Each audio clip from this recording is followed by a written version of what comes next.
North Korea.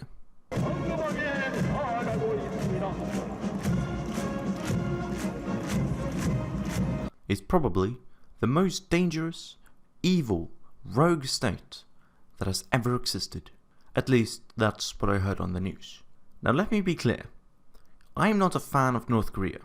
I don't like the North Korean government, I don't like Kim Jong-un, and I don't like their ideology.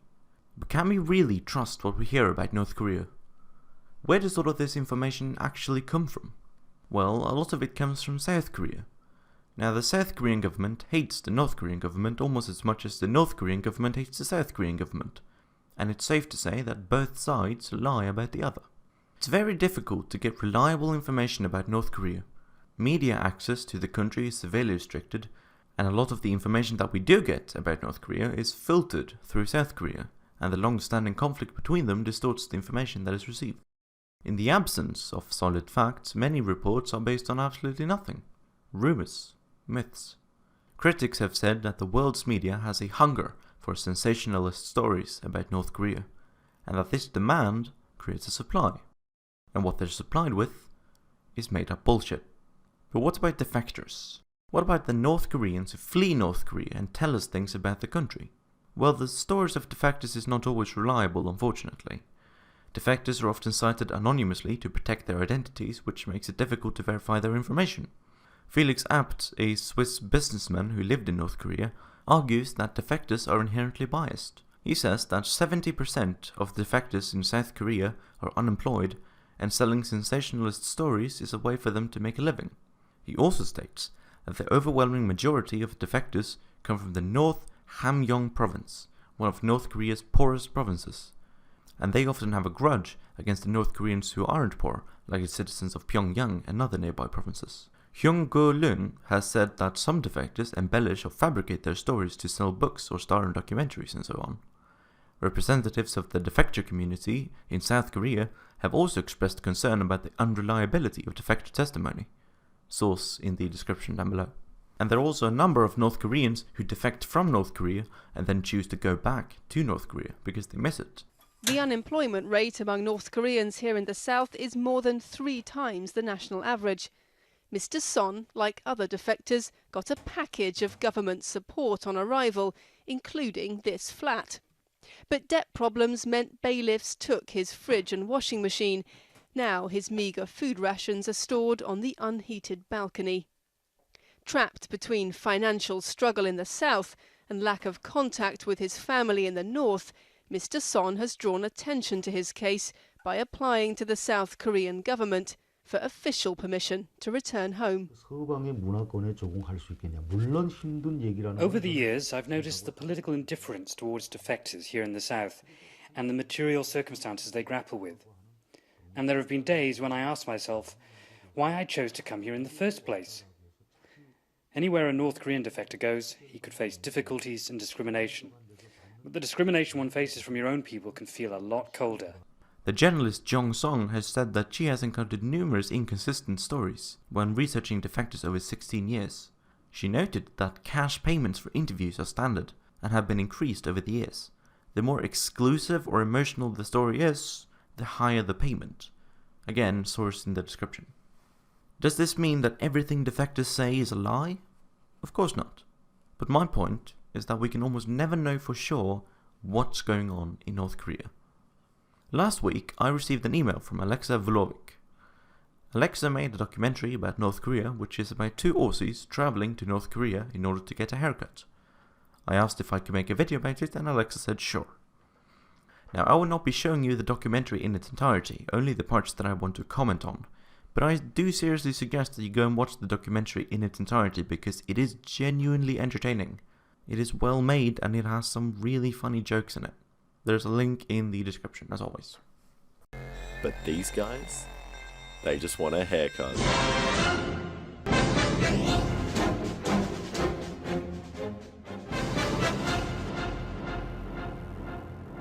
What do we know about North Korea today? Well, we know for a fact that even saying Kim Jong-un's name will boost your ratings no matter where you are in the world. Now, they start off by pointing out just how much of a hard-on media companies have for North Korea and Kim Jong-un. Even mentioning the country will get you thousands of clicks and lots of that sweet, sweet ad revenue. So why is that a bad thing? Well, because if just mentioning North Korea gets you clicks, then obviously you want to make as much content about North Korea as possible. But because North Korea is so isolationist and secretive, eventually you run out of things to talk about. And so you make stuff up. One of the most dangerous countries in the world today can strike Americans where they live. Even the school kids are ready for war. The rogue state conducted its fourth nuclear test, threatening a preemptive nuclear attack. The U.S. is increasingly being held nuclear hostage. You can see dead people everywhere in the street. With torture, rape, forced abortion, and execution. Wow, that place seems absolutely awful. But surely it's not all bad news. I mean, they do normal stuff too, right? No, nothing is normal. Not even the boring stuff. Not even haircuts. New hairstyle that's getting a lot of attention. Men now have to wear their hair just like their leader. Under orders to get a Kim Jong-un haircut, have to cut their hair a la Kim Jong-un's distinctive hairstyle. The North Korean government has announced that it found a unicorn. This is what I was talking about. I remember all of the stories about North Korea finding a unicorn, and I believed that shit for years. Back in 2012, international media outlets were reporting that North Korea had claimed to have discovered evidence of unicorns. And then it turned out that that's not true at all. The announcement made by North Korea was about the archaeological discovery of the so-called unicorn lair, which is a poetic term for the ancient capital of King Domyeon of Goguryeo. North Korea never once said that they had discovered unicorns, and it would have been very easy for all of these multi-million-dollar media companies to do some very simple research, but reporting alternate facts about North Korea is part of the reasons that they are multi-million-dollar companies in the first place, I guess. North Korean official was just executed for bad posture. Don't get me started about all of these people supposedly executed by the North Korean government, and then just weeks later they show up and they're completely fine. He was stripped naked, thrown into a cage, before being eaten alive by 120 starving dogs. Ah yes, the death of Jung Sung-taek, the man executed by being eaten alive by dogs. Except that story actually originates from a blog owned by a Chinese satirist. It was satire. It was meant to be taken as a joke, because it's so absurd. But the media just ran with it anyway. And by the time it was discovered that it was satire, they'd already gotten all the clicks and the views that they wanted, so it didn't even matter. What the haircut law and all these other amazing stories share in common is that at the very centre of this media whirlwind, they're based on absolutely nothing. It starts to feel a little bit peculiar that every month we're bombarded by hundreds of identical copies of a lie, telling us that somewhere out there's a regime that enforces conformity and lies to its people. And there he was, Alexa, a dirty, disgusting hillbilly. He had a large amount of hair, the majority of which he didn't want. And when he showed the hairdresser a picture of the exact amount of hair he wanted, they got rid of the unwanted hair, just like hairdressers do all over the world. And you know what? I think the North Koreans did a great job. And so Alexa gets a haircut. And it turns out that the haircut law was complete and utter bullshit. To no one's real surprise. So where does that leave us now? Well, the nukes are still a problem. North Korea's tested 4 of them, and that's very scary. But imagine how scary it is for them to think that the US alone has tested 1,032 nukes. Even then, we don't really need to test ours, because we know ours work. We've used ours. Against real people. And you know what? We're not even sorry. This is the first of a series of arguments that I honestly must critique. The argument goes something like this. North Korea does a bad thing. But the US also does that bad thing, but maybe even on a larger scale. Therefore, what? The bad thing North Korea did doesn't matter anymore? I get what they're trying to do. They're trying to compare North Korea to the US to show that we're hypocrites, to show that we don't really hate North Korea for what they are doing, because if that was the case, then we would also hate the US because they do the same thing. But my problem with this is that two wrongs does not make a right. North Korea does still have bad prison conditions. It doesn't matter if the US does as well. One thing I wish this documentary would have mentioned is the fact that North Korea has offered to disarm their nuclear arsenal in return for peace with the US and South Korea, but the US refused. That would have been a better argument than pointing out that a bad thing North Korea did, then pointing out a worse thing that the US did, and then nothing. That's it. That's the end of that argument. Honestly, I just think that that argument that they keep using is not very convincing. But maybe that's just me. What about the prison camps? I mean, it is pretty disgusting when someone does that to their own people. But at the same time, it's a little bit confusing. I mean, what is a prison camp? Like, we have prisons, sure, but the bad guys always seem to have prison camps. It's as if our prisons are just great places. You serious, Alex? It's as if our prisons are just great places to be. Now this part of the documentary is genuinely interesting. Alexa points out how the word prison camp doesn't really mean anything, and yet the Western media uses that word, and others like it, to demonize countries like North Korea.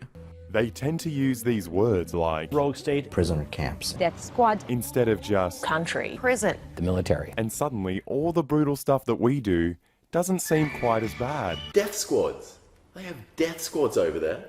So glad our army has nothing to do with death. It seems like all the scary stuff North Korea does, we do on a much larger scale. We all have a unique way of justifying exploitation and violence. The main difference between North Korea and us is that we're winning. Our violence is the strongest. But in order for this media spectacle of North Korea to work, we've got to see the country as this bizarre, violent, rogue state, as this thing that's so different and such a threat to our peaceful and secure international system. But what this process does is it tries to make you forget that our international system has abused mankind far worse than anything this dictator of that tiny country could ever dream of. So what we need to do is we need to agitate and organise to take down capitalist imperialism once and for all. You know, Vladimir Lenin... Thank you. This, but unironically. Here's something you don't see every day. People having a great time in North Korea. They then proceed to show some North Koreans living normal lives and having a good time. My problem with this is that in every country in the world, there are always some people who live normal lives and have a good time. This doesn't really prove anything to anyone. Unless you genuinely are one of those people who believe that North Korea is some kind of 1984 society where everyone is miserable all the time. In which case, maybe it was a good thing that they included this bit. Take it away, girls.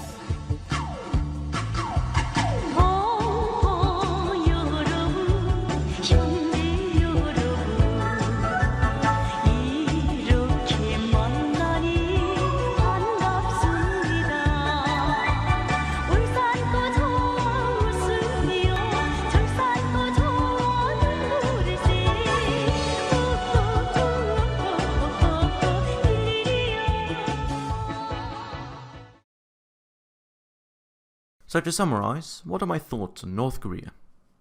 North Korea is, no doubt about it, hands down, a country. It is a place in the world and people live there. There are good things about it and there are bad things about it.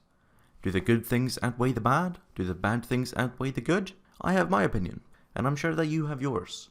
Feel free to leave a comment in the comments section down below. Just remember to be polite and respectful when engaging with other commenters, even though this is a very controversial subject that I'm sure quite a few people are very passionate about.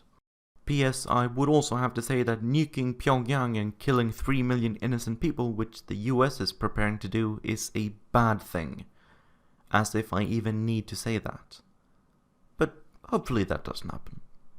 I thank you for watching this video, and I will see you in the next one. Shall we still be slaves and work for wages? It is outrageous, has been for ages.